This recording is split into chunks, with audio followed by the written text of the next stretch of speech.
आपण सर्वजण दिवाळीच्या दिवशी लक्ष्मीपूजनामध्ये साळीच्या लाह्या देवीला अर्पण करतो. बऱ्याच जणांच्या घरामध्ये साळीच्या लाह्या आजही शिल्लक असतील. तर ह्या साळीच्या लाह्या कशा खाव्यात, का खाव्यात याच्याबद्दल बऱ्याच जणांना माहिती नाही. तर ह्या साळीच्या लाह्या आरोग्यदृष्ट्या अतिशय महत्त्वपूर्ण आहेत. साळीच्या लाह्या ह्या उलटी, मळमळ, जुलाब या व्यतिरिक्त कफ आणि पित्त यासारखे विकार कमी करण्यासाठी अतिशय उपयुक्त ठरतात. तर आजच्या व्हिडिओमध्ये आपण साळीच्या लाह्याचे गुणधर्म तसेच त्याचे आरोग्यदृष्ट्या काय महत्त्व आहे याची माहिती बघणार आहोत. तेव्हा व्हिडिओ शेवटपर्यंत नक्की पहा.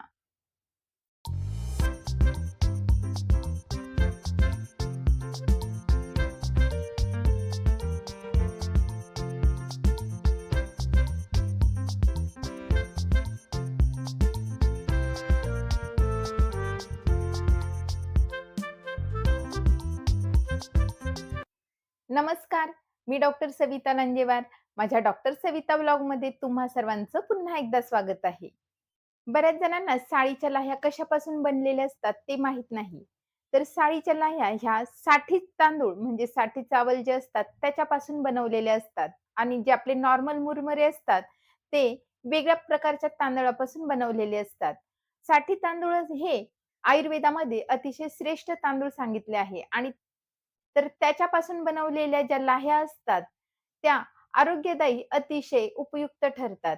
तर आजच्या व्हिडिओमध्ये ह्या साळीच्या लाह्यांचे काय आरोग्यदायी फायदे आहेत, त्यांचे काय गुणधर्म आहेत, वेगवेगळ्या व्याधींमध्ये, वेगवेगळ्या रोगांमध्ये कशाप्रकारे त्याचा उपयोग करावा आणि कशा पद्धतीने त्या खाव्यात याबद्दलची माहिती आपण व्हिडिओच्या पुढे बघणार आहोत. साळीच्या लाह्यांचा उल्लेख हा आपल्या गणपती अथर्व शीर्षमध्ये देखील आला आहे. यो लाजेर्यस्ति स यशोवान भवती स मेधावान भवती. साळीच्या लाह्यांची गुणधर्म आता आपण बघूयात. साळीच्या लाह्या त्या गुणाने शीत आहेत, थंड आहेत. त्यानंतर लघु आहेत म्हणजे पचायला एकदम हलक्या आहेत. त्यानंतर आपण ह्या साळीच्या लाह्या कार्तिक महिन्यामध्ये लक्ष्मीपूजनासाठी वापर करतो. तर कार्तिक महिन्याचा जो काळ असतो तो शरद ऋतूचा असतो. शरद ऋतूमध्ये पित्त हे वाढलेलं असतं. त्यामुळे हे वाढलेलं पित्त कमी व्हावं त्यामुळे थंड पदार्थांचं सेवन आपण करावे. थंड म्हणजे गुणाने थंड असलेले. त्यामध्येच लाह्यांचा उपयोग केला जातो. लाह्या बताशे आपण अ, लक्ष्मीपूजनामध्ये वापरतो. तर लाह्या आणि बतासे हे दोन्ही थंड असतात. त्यामुळे आपल्या शरीरातील पित्तदोष कमी व्हायला देखील मदत होते. लाह्या ह्या पचायला हलक्या असल्यामुळे ज्या लोकांना भूक कमी लागते किंवा अजिबात भूक लागत नाही, अशा लोकांनी जर थोड्या प्रमाणामध्ये लाह्या खायला सुरुवात केली, तर त्यांची भूक ही हळू उघडते. पचायला हलक्या असल्यामुळे त्या लाह्यांचं व्यवस्थित पचन होतं, शरीराला ताकद मिळते आणि आपली जी भूक आहे, अग्नी आहे, तो वाढायला मदत होते. जेव्हा आयुर्वेदिक तज्ञ पंचकर्म करतात, पंचकर्मानंतर जे पश्चात्कर्म असतं, तर त्यामध्ये आपला जो अग्नी असतो तो मंद झालेला असतो, भूक मंदावलेली असते. त्यामुळे अशा काळामध्ये लघु आहार दिला जातो. तर ह्या लघु म्हणजे सुपाच्य, पचायला हलक्या आहारामध्ये लाह्यांचा समावेश देखील केला जातो. लाह्यांचा वापर तृष्णव्याधीमध्ये अतिशय उत्तमरित्या काम करतो, असं आयुर्वेदामध्ये सांगितलं आहे. तृष्णव्याधी म्हणजे वारंवार तहान लागणं, पाणी पिलं तरी पाणी प्यायचं मन होणं, घसा कोरडा पडणं, तोंड कोरडं पडणं. अशा वेळी जर तुम्ही लाया खाल्ल्या तर घशाची कोरड कमी व्हायला मदत होते. वारंवार लागणारी जी तहान आहे, ती तहान तृप्त होते. बऱ्याच जणांमध्ये ट्रॅव्हलिंगमध्ये उलटी, मळमळ अशा समस्या बघितल्या जातात. भलेही कारने प्रवास असो, बसचा प्रवास असो, ट्रेनचा प्रवास असो, एरोप्लेनचा प्रवास असो, अशा लोकांना सतत उलट्या आणि मळमळ होत असतात. तर म्हणून असे लोकं ट्रॅव्हलिंग करायची टाळाटाळ करतात. परंतु जर तुम्ही अशा वेळी लाह्यांचं सेवन केलं, तर ही जी मळमळ आहे, उलट्या आहेत, त्या कमी व्हायला मदत होते. प्रेग्नन्सीमध्ये सुद्धा बऱ्याच स्त्रियांना सारख्या उलट्या, मळमळ होत असतात. तर अशा वेळी ह्या अशा गुणकारी लाह्या जर तुम्ही खाल्ल्या, तर ही उलटी, मळमळ कमी व्हायला नक्कीच मदत होते. जर तुम्हाला पातळ जुलाब होत असतील, वारंवार संडास होत असेल, अतिसार झाला असेल, तर अशा वेळी लाह्यांचं सेवन करावं. लाह्या ह्या पचायला हलक्या असल्यामुळे अतिसारामध्ये आपला जो अग्नी असतो, भूक असते ती मंदावलेली असते आणि अशा वेळी जर तुम्ही लाह्या खाल्ल्या, तर लाह्यांचं पचन देखील होतं आणि ह्या ज्या लाह्या आहेत त्या जुलाब कमी करायला मदत देखील करतात आणि आपल्याला जो थकवा आलेला असतो, तो थकवा देखील कमी व्हायला मदत होते. लाह्या ह्या मेह आणि मेद कमी करण्यासाठी अतिशय उत्तम असं काम करतात. मधुमेह असलेल्या रुग्णांना बऱ्याच वेळा अतिप्रमाणामध्ये भूक लागते, अतिप्रमाणामध्ये तहान लागते, वारंवार लघवीला जावं वाटतं. तर अशा वेळी जर तुम्हाला हा त्रास असेल तर तुम्ही लाह्यांचं सेवन करावं. जर तुम्ही लाह्या खाल्ल्या तर लाह्या ह्या पचायला हलक्या असल्यामुळे तुमचं शुगर लेव्हल जे आहे ते वाढणार नाही, शुगर नियंत्रणात राहील. वारंवार तहान लागत असेल तर लाह्या खाल्ल्यामुळे तृप्तता येते, वारंवार तहान लागणार नाही, घसा कोरडा पडणार नाही, वारंवार लघवीला देखील होणार नाही. लाह्या ह्या किडनीसाठी सुद्धा अतिशय उपयुक्त आहेत. त्यामुळे मधुमेही रुग्णांनी जर लाह्या खाल्ल्या तर त्यांना ह्या लाह्या पथ्यकारक ठरतात.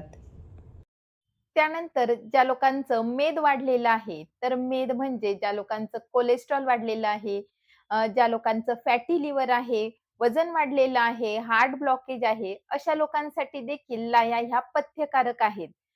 ज्या लोकांमध्ये हाय कोलेस्ट्रॉल आहे, त्यामुळे हार्टमध्ये ब्लॉकेजेस आहेत, अशा लोकांनी लाह्यांचं सेवन करावं. लाह्या ह्या त्यांच्यासाठी पथ्यकर आहेत. लाह्या खाल्ल्यामुळे त्यांच्या शरीरातील वाढलेलं कोलेस्ट्रॉल कमी व्हायला मदत होते, हार्ट ब्लॉकेजेस कमी व्हायला मदत होते, हार्टची जी हेल्थ आहे ती व्यवस्थितरित्या सुधारते. ज्या लोकांना कोरडा खोकला आहे, अशा लोकांनी लाह्यांचं सेवन करावं. लाह्याची भेळ बनवून तुम्ही खाऊ शकता किंवा डायरेक्ट लाह्या जरी खाल्ल्या, तरी जर तुमचा कोरडा खोकला असेल, तर तो कोरडा खोकला कमी व्हायला मदत होते. जर तुम्हाला कुठल्याही प्रकारचे पित्ताचे विकार असतील, डोळ्यांची जळजळ होत असेल, डोळे लाल होत असतील, हातापायांची जळजळ होत असेल, पूर्ण शरीराचा दाह, जळजळ, आग होत असेल, खूप प्रमाणामध्ये, अतिप्रमाणामध्ये घाम येत असेल, केस गळत असतील, केस पांढरे होत असतील, तर अशा वेळी तुम्ही लाह्यांचं सेवन करावं. जर तुम्हाला वारंवार ॲसिडिटीचा त्रास होत असेल, घशाला आंबट पाणी येत असेल, वारंवार तोंडाला पाणी सुटत असेल, पोटामध्ये गॅस होत असतील, पोट फुगत असेल, यापैकी कुठलाही पित्ताचा त्रास होत असेल, लाह्या खाणे हे अतिशय उपयुक्त ठरते. जर तुम्हाला मळमळ होत असेल आणि उलटीमधून पिवळ्या रंगाचं पित्त पडत असेल, तर अशा वेळी लाह्यांची पावडर बनवून घ्यावी आणि 1 चमचा पावडर 1 चमचा मधासोबत खावी. चाटून जरी खाल्ली तरी चालते. त्यानंतर जर तुम्हाला तोंडाला, घशाला आंबट पाणी येत असेल, तर अशा वेळी डायरेक्ट लाह्या खाव्यात. आणि ज्या लोकांना वारंवार ॲसिडिटीचा त्रास होत असेल, अशा लोकांनी रोज सकाळी उपाशी पोटी लाह्या खाव्यात आणि थोड्या वेळाने त्यावर पाणी प्यावेत.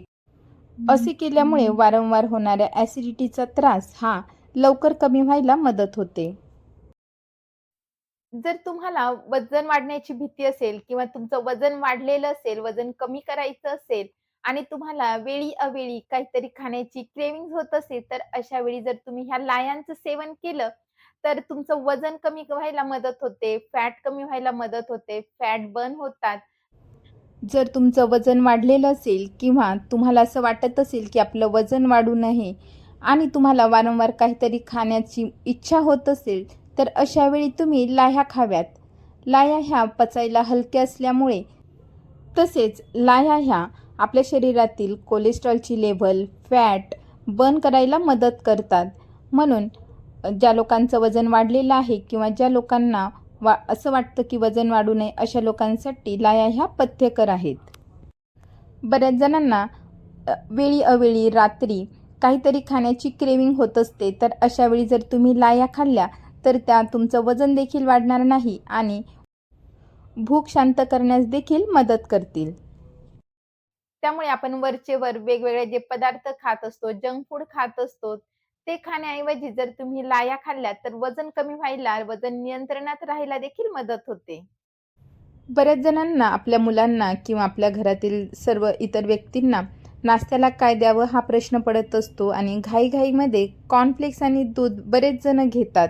तर कॉर्नफ्लेक्स हे पाहिजे तेवढे आरोग्यदायी ठरत नाही. त्याऐवजी जर तुम्ही साळीच्या लाह्यामध्ये दूध टाकून दिलं, त्यामध्ये थोडीशी खडी साखर टाकली, विलायचीचे दाणे टाकले, तर ते हेल्दी देखील ठरेल आणि जसं की अथर्वशीर्षामध्ये सांगितलंच आहे, जो या लाजेरी असती स यशोवान भवती स मेधावान भवती. तर आपल्याला जर लाह्या खाल्ल्या तर यशप्राप्ती देखील होते आणि आपली मेधा वाढते म्हणजे आपली बुद्धिमत्ता वाढते आणि ज्या ठिकाणी बुद्धिमत्ता वाढलेली असते त्या ठिकाणी यश आपोआपच चालून येते. म्हणून सकाळच्या नाश्त्याला जर तुम्ही लाह्या खाल्ल्या तर त्याचा परिणाम आपल्याला दिवसभर बघितला जातो. आता आपण बघूयात, की आता ह्या ज्या लाह्या आहेत त्या नेमक्या खायच्या कशा? तर तुम्ही डायरेक्ट लाह्या खाऊ शकतात. 1 वाटीभर लाह्या तुम्ही खाऊ शकता. त्यानंतर लाह्याचे लाडू बनवू शकतात. गूळ टाकून लाडू बनवून ते लाडू खाऊ शकतात. ट्रॅव्हलिंगमध्ये जर तुम्हाला उलट्या मळमळ सारखे जर त्रास होत असेल, तर अशा वेळी लाह्या आणि डाळिंबाचे दाणे मिक्स करून ते तुम्ही खाऊ शकता. त्यानंतर लाह्याची पावडर बनवून ठेवून ती पावडर 1-1 चमचा अशी सकाळ, दुपार, संध्याकाळ ती तुम्ही घेऊ शकता किंवा लाह्याचा काढा बनवावा. म्हणजे 50 ग्रॅम लाह्या घ्याव्यात, त्यामध्ये 3 ग्लास पाणी टाकावे आणि चांगलं उकळू द्यावं. अर्ध शिल्लक राहील इथपर्यंत उकळावं आणि गाळून ते पाणी प्यावं. लाह्याचं सूप देखील तुम्ही बनवू शकता. लाह्याचा मंथ तुम्ही बनवू शकता. तर अशा प्रकारे वेगवेगळ्या पद्धतीने तुम्ही लाह्यांचा वापर करू शकता. आजचा व्हिडिओ तुम्हाला आवडला असेल तर व्हिडिओला लाईक करा आणि तुम्ही माझ्या चॅनलवर नवीन असाल तर चॅनलला सबस्क्राईब करा. हेल्दी खा, हेल्दी राहा, आयुर्वेदाला जवळ करा. Thank you.